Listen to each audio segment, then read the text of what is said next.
Documento 105. A Deidade e a Realidade.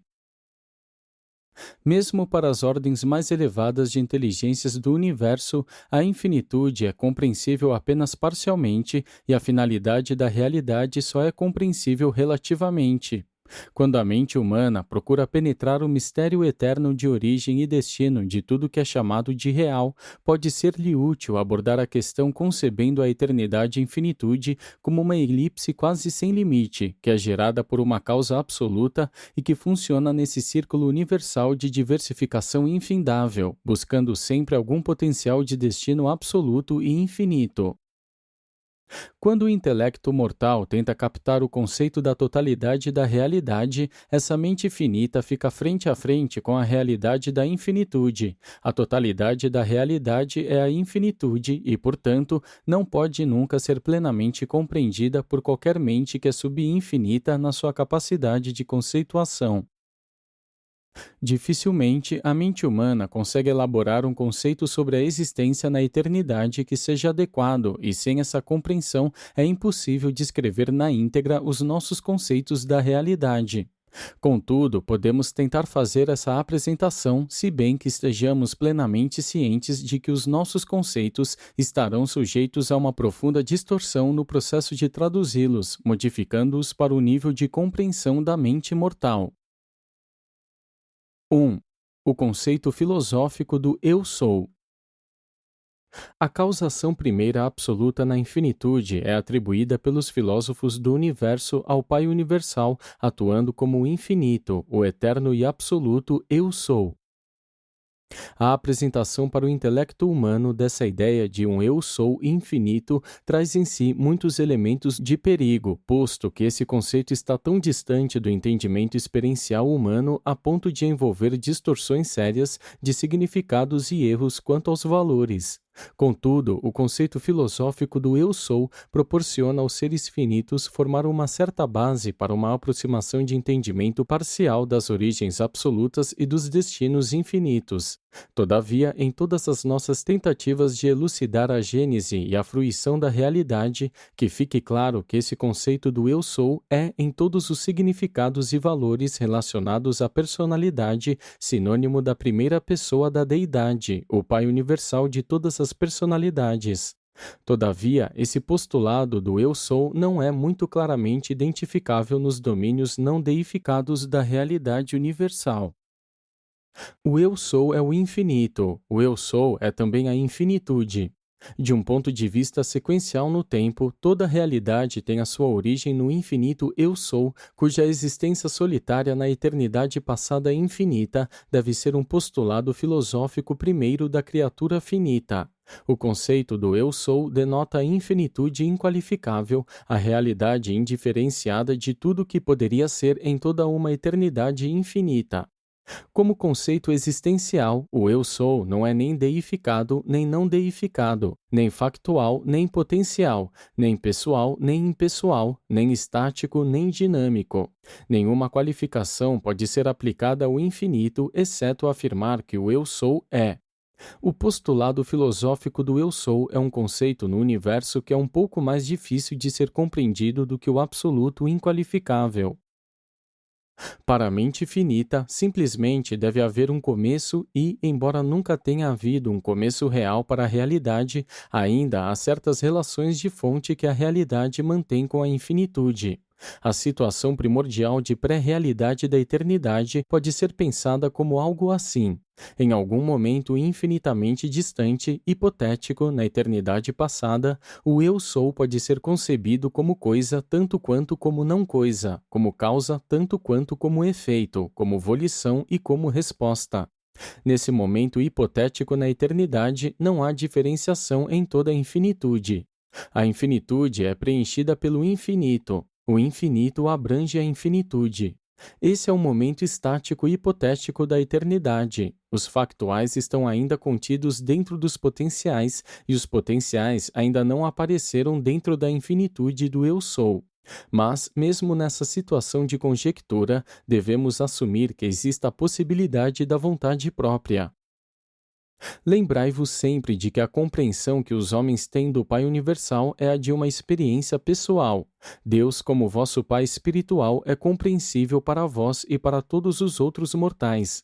Mas o conceito que a vossa adoração experiencial tem do Pai Universal deve ser sempre menos que o vosso postulado filosófico da infinitude da primeira fonte centro, o Eu Sou. Quando falamos do Pai, queremos referir-nos a Deus como compreensível pelas suas criaturas, tanto as elevadas quanto as inferiores, mas há muito mais da deidade que não é compreensível para as criaturas do universo.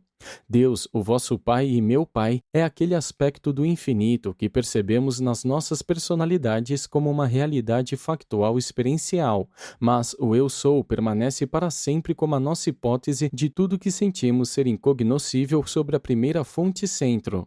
E mesmo essa hipótese provavelmente fica longe da infinitude insondável da realidade original.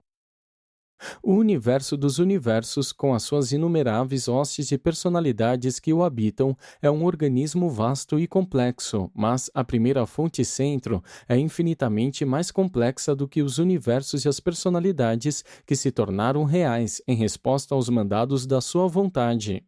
Ao admirardes a magnitude do universo mestre, parai para considerar que, mesmo essa criação inconcebível, pode não ser nada mais do que uma revelação parcial do infinito. A infinitude verdadeiramente está muito longe do nível da experiência da compreensão dos mortais, mas, mesmo nesta idade em Urântia, os vossos conceitos de infinitude estão se ampliando e continuarão a crescer durante as vossas carreiras sem fim, que se estenderão adiante pela eternidade futura. A infinitude inqualificável não tem sentido para a criatura finita, mas a infinitude é capaz de autolimitação e é susceptível de exprimir a realidade para todos os níveis de existências no universo. E o rosto que o infinito apresenta a todas as personalidades do universo é a face de um Pai, o Pai universal do amor. 2. O Eu Sou enquanto trino e enquanto cétuplo. Considerando a gênese da realidade, tende sempre em mente que toda realidade absoluta vem da eternidade e que não tem começo de existência. Por realidade absoluta, entendemos as três pessoas existenciais da deidade, a Ilha do Paraíso e os três absolutos. Essas sete realidades são coordenadamente eternas, não obstante hajamos recorrido à linguagem do tempo e do espaço para apresentar as suas origens sequenciais aos seres humanos. Ao proceder a uma descrição cronológica das origens da realidade, é preciso admitir um instante teórico postulado como sendo a primeira expressão volicional e a primeira reação de repercussão dentro do Eu Sou. Nas nossas tentativas de descrever a gênese e a geração da realidade, esse estágio pode ser concebido como a autodiferenciação que o infinito uno faz da infinitude. Contudo, a postulação dessa relação dual deve sempre ser expandida até uma concepção trina mediante o reconhecimento do contínuo eterno da infinitude, o Eu Sou. Essa autometamorfose do Eu Sou culmina na diferenciação múltipla da realidade deificada e da realidade não deificada, da realidade potencial e da realidade factual, e de algumas outras realidades que dificilmente podem ser classificadas assim. Essas diferenciações do eu sou teórico e monista estão eternamente integradas por relações simultâneas que surgem dentro do mesmo eu sou. A pré-realidade monoteísta pré-potencial, pré-factual e pré-pessoal, que, embora infinita, é revelada como absoluta na presença da primeira fonte centro e como personalidade no amor ilimitado do Pai universal. Mediante essas metamorfoses internas, o Eu Sou passa a estabelecer a base para uma autorrelação cétupla. O conceito filosófico no tempo do Eu Sou solitário e o conceito transitório temporal do Eu Sou como trino podem ser agora ampliados para abranger o Eu Sou como cétuplo. Essa natureza cétupla, ou de sete fases, pode ser mais bem apresentada em relação aos sete absolutos da infinitude. 1. O Pai Universal. Eu sou o Pai do Filho Eterno. Esta é a relação primordial de personalidade das factualidades. A personalidade absoluta do Filho torna absoluto o fato da paternidade de Deus e estabelece a filiação potencial de todas as personalidades. Essa relação estabelece a personalidade do infinito e consuma sua revelação espiritual na personalidade do Filho original. Essa fase do Eu Sou é parcialmente experienciável em níveis espirituais, até mesmo pelos mortais que, enquanto ainda estão na carne, podem adorar o nosso Pai. 2. O controlador universal. Eu sou a causa do paraíso eterno. Esta é a relação impessoal primordial das factualidades, a associação não espiritual original. O Pai universal é Deus enquanto é amor. O controlador universal é Deus enquanto arquétipo. Essa relação estabelece o potencial da forma, a configuração, e determina o modelo mestre do relacionamento impessoal e não espiritual, o modelo mestre da qual todas as cópias são feitas. 3. O Criador universal. Eu sou um com o Filho eterno. Esta união do Pai e do Filho, na presença do paraíso, inicia o ciclo criativo, que é consumado no aparecimento da personalidade conjunta e do universo eterno. Do ponto de vista finito do mortal, a realidade tem o seu verdadeiro começo com o aparecimento eterno da criação de Avona. Esse ato criativo da deidade é feito pelo Deus da ação e por intermédio dele, que é, em essência, a unidade do Pai-Filho manifestada nos níveis e para todos os níveis do factual. E, por isso, a divina criatividade é infalivelmente caracterizada pela unidade, e essa unidade é o reflexo exterior da unicidade absoluta da dualidade de Pai e Filho e da trindade do Pai, Filho e Espírito. 4. O sustentador infinito. Eu sou autoassociável. Esta é a associação primordial da estática e dos potenciais da realidade. Nessas relações, todos os fatores qualificáveis e inqualificáveis são compensados. A noção que permite a melhor compreensão dessa fase do Eu Sou é a do absoluto universal, o unificador da deidade e dos absolutos inqualificáveis. 5. O potencial infinito. Eu sou autoqualificável. Esta é a marca da infinitude que dá o testemunho eterno da autolimitação volitiva do Eu Sou, em virtude da qual foi alcançada a autoexpressão, a autorrevelação tríplice. Essa fase do Eu Sou é geralmente compreendida como o absoluto da deidade. 6. A capacidade infinita. Eu sou estático reativo. Esta é a matriz sem fim, a possibilidade de toda a expansão cósmica futura. A melhor maneira de conceber essa fase do Eu Sou talvez seja a noção da presença da supergravidade do absoluto inqualificável. 7. O Uno universal da infinitude. Eu sou enquanto eu sou. Esta é a êxtase ou a relação da infinitude com ela própria, o fato eterno da realidade da infinitude e da verdade universal, que é a infinitude da realidade. Já que essa relação é discernível como personalidade, ela é revelada aos universos na figura do Pai Divino de toda a personalidade e mesmo da personalidade absoluta. Até onde essa relação for espremível impessoalmente, o universo toma contato com ela como coerência absoluta da energia pura e do espírito puro na presença do Pai universal. Já que essa relação é concebível como um absoluto, ela é revelada na primazia da primeira fonte centro. Nela, todos nós vivemos, nos movemos e temos os nossos seres, desde as criaturas do espaço aos cidadãos do paraíso. E isso é verdadeiro tanto para o universo mestre quanto para o ultímato infinitesimal, e é tão verdadeiro sobre o que será e sobre o que é, tanto quanto sobre o que foi.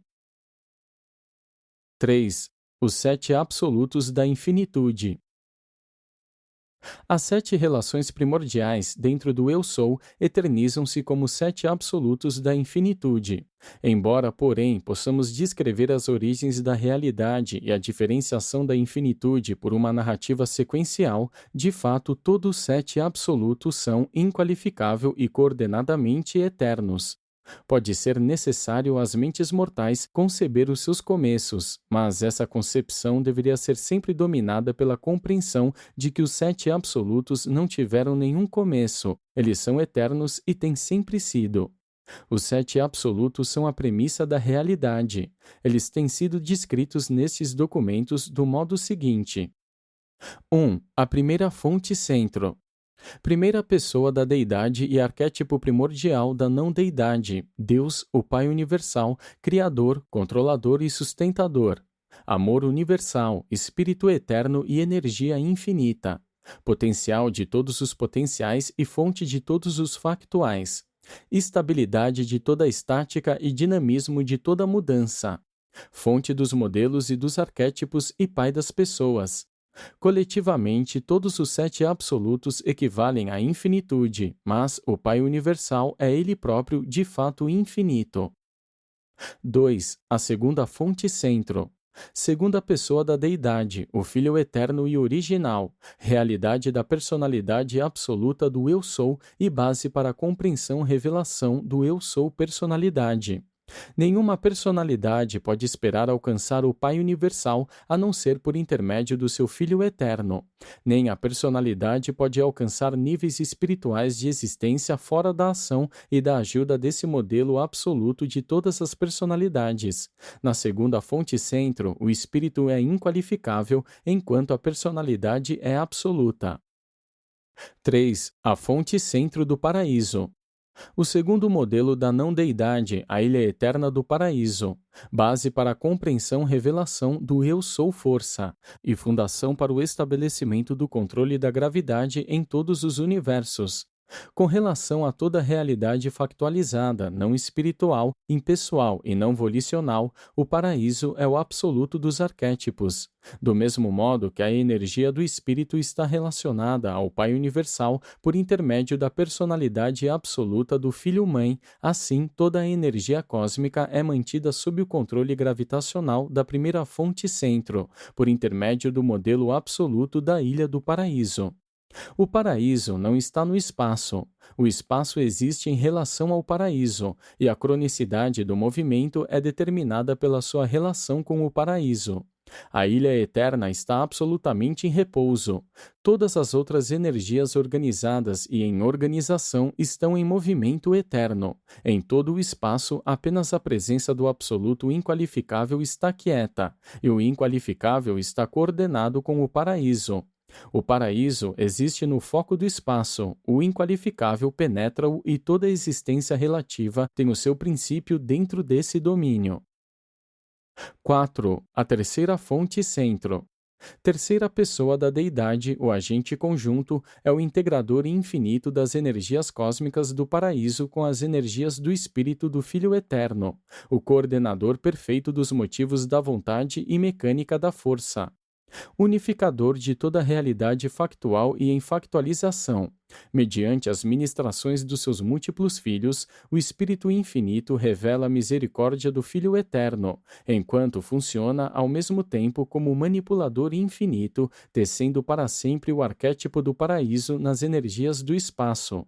Esse mesmo agente conjunto, esse Deus da ação, é a expressão perfeita dos planos e dos propósitos sem limite do Pai-Filho, pois funciona ele próprio como fonte da mente e outorgador do intelecto às criaturas de um vastíssimo cosmo. 5. O absoluto de deidade. As possibilidades causais potencialmente pessoais de realidade universal, a totalidade de todo o potencial de deidade. O absoluto de deidade é o qualificador intencional das realidades inqualificáveis, das realidades absolutas e das realidades não deidades. O absoluto de deidade é qualificador do absoluto e absolutizador do qualificado, o iniciador do destino. 6. O absoluto inqualificável, estático, reativo e passivo. É a infinitude cósmica não revelada do Eu Sou, a totalidade da realidade não deificada e a finalidade de todo o potencial não pessoal. O espaço limita as funções do inqualificável, mas a presença do inqualificável é ilimitada, infinita. Há um conceito de periferia para o universo mestre, mas a presença do inqualificável é ilimitada. Mesmo a eternidade não pode exaurir a quiescência ilimitada desse absoluto não-deidade. 7. O absoluto universal. Unificador do deificado e do não-deificado, correlator do absoluto e do relativo. O absoluto universal, sendo estático, potencial e associativo, compensa a tensão entre o sempre existente e o incompleto ou inacabado. Os sete absolutos de infinitude constituem os começos da realidade. Como as mentes mortais considerá-la-iam, a primeira fonte-centro pareceria ser antecedente a todos os absolutos. Contudo, tal postulado, ainda que ajude, é invalidado pela coexistência, na eternidade, do Filho, do Espírito, dos três absolutos e da Ilha do Paraíso. É uma verdade que os absolutos sejam manifestações do Eu Sou, primeira fonte centro. É um fato que esses absolutos nunca tiveram um começo e que são coordenados eternos com a primeira fonte centro. As relações dos absolutos na eternidade não podem sempre ser apresentadas sem envolver paradoxos na linguagem do tempo e nos arquétipos conceituais do espaço. Mas, apesar de qualquer confusão relativa à origem dos sete absolutos da infinitude, não apenas é um fato, mas uma verdade que toda realidade baseia-se na existência deles, na eternidade e nas suas relações de infinitude. 4. Unidade, dualidade e triunidade. Os filósofos do universo postulam a existência na eternidade do Eu Sou como força primordial de toda a realidade. E, concomitantemente, eles postulam a autossegmentação do Eu Sou nas autorrealizações primárias, as sete fases da infinitude. E, simultaneamente com essa suposição, vem o terceiro postulado, o surgimento na eternidade dos sete absolutos da infinitude e a eternização da associação de dualidade das sete fases do Eu Sou com esses sete absolutos. A autorrevelação do Eu Sou, assim, procede do Eu estático por meio da segmentação dele próprio e do seu autorrelacionamento com as relações absolutas, os relacionamentos com os absolutos autoderivados. A dualidade torna-se assim existente na associação eterna dos sete absolutos da infinitude com a infinitude cétupla das fases autossegmentadas do Eu Sou autorrevelador. Essas relações duais, eternizando-se para os universos como sete absolutos, eternizam os fundamentos básicos para toda a realidade do universo. Foi afirmado certa vez que a unidade origina a dualidade, que a dualidade gera a triunidade e que a triunidade é o antepassado eterno de todas as coisas. Há, na verdade, três grandes classes de relações primordiais e elas são: 1. Relações de unidade. Relações existentes internamente no Eu Sou, quando a unidade é concebida dele como autodiferenciações tríplices e então cétuplas. 2. Relações de dualidade. Relações existentes entre o Eu Sou como cétuplo e os sete absolutos da infinitude. 3. Relações de triunidade. Estas são as associações funcionais dos sete absolutos da infinitude. As relações de triunidade surgem dos fundamentos da dualidade por causa da inevitabilidade das interassociações dos absolutos. Tais associações de triunidade eternizam o potencial de toda a realidade. Elas englobam tanto a realidade deificada quanto a não deificada. O Eu Sou é infinitude inqualificável enquanto é unidade. As dualidades eternizam os fundamentos da realidade. As triunidades factualizam o entendimento da infinitude como função universal. Os pré-existenciais tornam-se existenciais nos sete absolutos, e os existenciais tornam-se funcionais nas triunidades, a associação básica dos absolutos. E, concomitantemente com a eternização das triunidades, o cenário do universo é estabelecido. Os potenciais são existentes e os factuais estão presentes, e a plenitude da eternidade testemunha a diversificação da energia cósmica, a difusão do espírito do paraíso, e a dotação da mente junto com o outorgamento da personalidade, em virtude do qual todos esses derivados das deidades e do paraíso são unificados na experiência, no nível da criatura e por outras técnicas no nível das supracriaturas. 5. A promulgação da realidade finita. Assim como a diversificação original do Eu Sou deve ser atribuída à volição inerente e autocontida, do mesmo modo, a promulgação da realidade finita deve ser imputada aos atos volicionais da deidade do paraíso e aos ajustes repercussionais das triunidades funcionais. Antes da deificação do finito, deveria parecer que todas as diversificações da realidade aconteceram em níveis absolutos, mas o ato volicional promulgando a realidade finita conota uma qualificação de absolutez e implica o aparecimento das relatividades.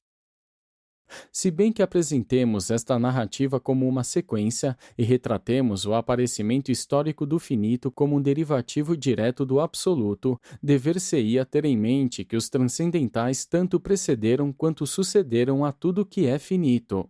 Os últimos transcendentais são, em relação ao finito, tanto a causa quanto a consumação. A possibilidade finita é inerente ao infinito, mas a transmutação da possibilidade em probabilidade e em inevitabilidade deve ser atribuída ao livre-arbítrio autoexistente da primeira fonte centro, ativando todas as associações de triunidade. Somente a infinitude da vontade do Pai poderia ter qualificado assim o nível absoluto da existência, como para dar existência a um último ou para criar um finito. Com o surgimento da realidade relativa e qualificável, vem à existência um novo ciclo da realidade, o ciclo do crescimento, um gesto majestoso de transbordamento, desde as alturas da infinitude até o domínio do finito, para sempre convergindo no paraíso e na deidade, buscando sempre aqueles destinos elevados correspondentes de uma fonte infinita. Essas transações inconcebíveis marcam o começo da história do universo, marcam a vinda à existência do tempo em si mesmo. Para uma criatura, o começo do finito é a gênese da realidade. Vista pela mente da criatura, nenhuma factualidade anterior ao finito seria concebível. A recém-surgida realidade finita existe em duas fases originais. 1. Máximos primários, a realidade supremamente perfeita, o tipo avonal de universo e de criatura. 2. Máximos secundários, a realidade supremamente perfeccionada, a criatura e a criação do tipo superuniversal. Essas, então, são as duas manifestações originais, a que é perfeita por constituição e aquela que é perfeccionada por intermédio de uma evolução. As duas são coordenadas nas relações de eternidade, mas, dentro dos limites do tempo, parecem diferentes. O fator tempo significa crescimento para aquela que cresce. Os finitos secundários crescem, e pois aqueles que estão crescendo devem parecer incompletos no tempo. Mas essas diferenças, que são tão importantes deste lado de cá do paraíso, são inexistentes na eternidade. Falamos do perfeito e do perfeccionado como máximos primários e máximos secundários, mas há ainda um outro tipo. A trinitarização e as outras relações entre os primários e os secundários resultam no aparecimento dos máximos terciários, coisas, significados e valores que não são nem perfeitos nem perfeccionados, mas que ainda são coordenados aos seus fatores ancestrais. 6. As repercussões da realidade finita. O conjunto das promulgações das existências finitas representa uma transferência dos potenciais para os factuais, dentro das associações absolutas da infinitude funcional. Entre as muitas repercussões da factualização criativa do finito, podem ser citadas: 1. A resposta da deidade, o surgimento dos três níveis de supremacia experiencial, a factualidade da supremacia do espírito pessoal em Avona, o potencial de supremacia do poder pessoal no grande universo que virá a ser e a capacidade de alguma função desconhecida de mente experiencial atuando em algum nível de supremacia no universo mestre futuro. 2. A resposta do universo envolveu uma ativação dos planos arquitetônicos para o nível espacial do superuniverso, e essa evolução está ainda em progresso em todas as partes da organização física dos 7 superuniversos. 3. A repercussão sobre as criaturas. Esta repercussão da promulgação da realidade finita resultou na aparição de seres perfeitos da ordem dos habitantes eternos de Avona e dos seres ascendentes evolucionários perfeccionados vindos dos 7 superuniversos. Mas, para alcançar a perfeição por meio da experiência evolucionária temporal criativa, é necessário algo diferente da perfeição como ponto de partida. Assim, a imperfeição surge nas criações evolucionárias. E essa é a origem do mal potencial. As não adaptações, a falta de harmonia e o conflito são inerentes ao crescimento evolucionário, abrangendo desde os universos físicos até as criaturas pessoais. 4. A resposta da divindade à imperfeição inerente ao lapso de tempo que a evolução leva é revelada na presença de Deus, o cétuplo, por meio de cujas atividades aquilo que se está perfeccionando é integrado tanto com o perfeito quanto com o perfeccionado. Esse lapso de tempo ou demora é inseparável da evolução, que é a criatividade no tempo. Por causa dele, bem como por outras razões, o poder todo-poderoso do Supremo é baseado nos êxitos da divindade de Deus, o cétuplo. Essa demora no tempo torna possível a participação da criatura na criação divina, permitindo às personalidades criaturas tornarem-se parceiras com a deidade na realização do desenvolvimento máximo. Até mesmo a mente material da criatura mortal assim torna-se sócia, com o ajustador divino na dualização da alma imortal. Deus, o cétuplo, também provê técnicas de compensação para as limitações experienciais da perfeição inerente, assim como para compensar as limitações pré-ascensionais da imperfeição. 7. A factualização dos transcendentais. Os transcendentais são subinfinitos e subabsolutos, mas superfinitos e supercriados. Os transcendentais factualizam-se como um nível integrador, correlacionando os supervalores dos absolutos com os valores máximos dos finitos. Do ponto de vista da criatura, o que é transcendental pareceria haver se factualizado por consequência do finito. Do ponto de vista da eternidade, em antecipação do finito, e há aqueles que o têm considerado como um pré-eco do finito. Aquilo que é transcendental não implica necessariamente a ausência de desenvolvimento, mas é superevolucionário no sentido finito. É não experiencial, mas é uma supra-experiência no sentido que as criaturas compreendem a experiência. A melhor ilustração desse paradoxo talvez seja o universo central de perfeição. Dificilmente a Havana é absoluta, apenas a Ilha do Paraíso é verdadeiramente absoluta no sentido materializado. Nem é uma criação finita evolucionária como são os 7 superuniversos. A Havana é eterna, mas não é imutável no sentido de ser um universo de não crescimento.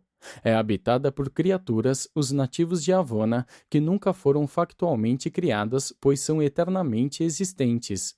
A Havana, assim, ilustra algo que não é exatamente finito e tampouco ainda absoluto. Além disso, a Havana atua como um amortecedor entre o paraíso absoluto e as criações finitas, ilustrando ainda mais a função dos transcendentais. Todavia, a Havana ela própria não é um transcendental, é a Havana. Assim como o Supremo está associado com os finitos, o último é identificado com os transcendentais. No entanto, embora comparemos assim o Supremo e o último, eles diferem por algo mais do que o grau. A diferença é também uma questão de qualidade. O último é algo mais do que um super-supremo projetado no nível transcendental. O último é tudo isso, mas é mais.